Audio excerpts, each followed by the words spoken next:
Hello guys, in this video I will show you how to use price alerts in the Trust Wallet. But first of all, I just want to mention, don't forget to subscribe to my channel for a chance to win a new iPhone 13.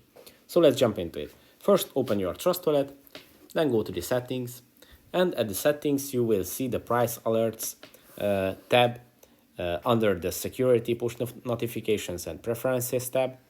And when you tap on it, you will open up the price alerts tab. And here, if you tap on this switch, it's going to activate your price alert settings. You have to enable notifications for the app.